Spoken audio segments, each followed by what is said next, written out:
Ang limitadong bilang ng mga nagsasagawa ng roadworthiness inspection sa bansa na hindi natatapatan ang malaking volume ng mga nagpaparehistro araw-araw ay nakikita sa mga lugar ng Private Motor Vehicle Inspection Center. Kagabi, August 19, 2021, alas 7 na, ngunit may pila pa rin ng mga sasakyan na sasalang sa roadworthiness test dito sa Quick PNBIC sa Angeles City.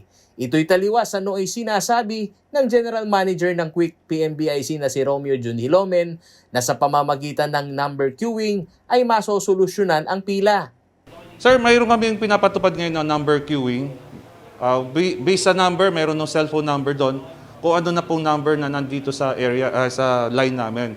So just text us kung halimbawa umuwi kayo, kung anong number na natin in-inspect para sa convenience nyo. Para hindi ko kayo maghintay dito dahil sa pandemic tayo ngayon. Kaya sa muling panayam kay Hilomen, nilinaw niya kung bakit mahaba pa rin ang pila. Anya ang nakikita umanong pila sa umaga ay dahilan ng pagkakasabay-sabay ng mga kumukuha ng queue number. Actually, Sir Paulo, kung mapapansin nyo, sa morning, nagsasabay sila dumating, no? Binibigyan lang namin sila ng number, tapos kukunin namin yung ORCR, tapos pinapauwi namin sila lahat Kaya mapapansin mo, at 8 or 9, wala nang pila yan sa harap. Habang ang pila naman umano na nakita ng news team nitong nakalipas na gabi, ay talagang sinikap lamang anya nilang tapusin ang lahat ng mga nakakuha ng numero. Wala po kaming cut-off, sir. Gusto lang namin sila ma-accommodate lahat para hindi sila mag-stay ng matagal or magpumila ulit sa kinabukasan. So tinatapos namin yung transaction namin in the whole day. Paliwanag ni Hilomen, kaya ng kanilang makina na inspeksyonin ang higit 200 na 4 wheels light vehicle at 300 naman umano kada araw sa mga motorsiklo. At dahil sa laki ng daily transaction, nagdagdag naman umano sila ng tao.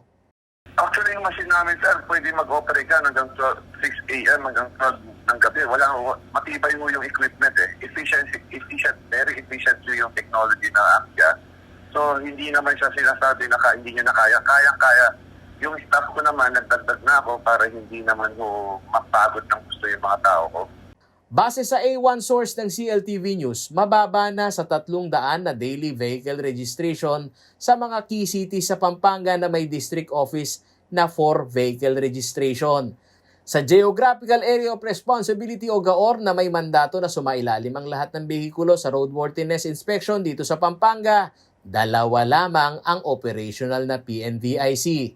Samantala, sa muling pagiging mandatory nito, ilan sa mga lokal na opisyal sa bansa ang nagpadala ng liham kay Secretary Art Tugade para muli itong ilif. Isa na dito ay si Camarines Sur Mix Villafuerte.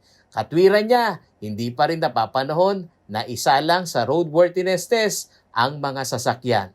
Ganito rin ang panig ng ilang opisyal sa Pangasinan gaya ni Board Member Von Mark Mendoza. Simula nang muling maging mandatory ang roadworthiness inspection, ay iba't ibang kilos protesta na rin ang inilunsad sa iba't ibang bahagi ng bansa. Isa na dito ngayong umaga, August 20, 2021, na naganap sa Lubao, Pampanga hanggang Angeles City, na dinaluhan ng mga may-ari ng Private Emission Testing Center at Vehicle Insurance Company. Sinikap ng CLTV News na kuhanan ng panig ang DOTR. Ngunit ayon kay ASEC Goddess Hope Libiran, wala pa umanong official statement dito ang kalihim. Paolo G. Santos, CLTV News.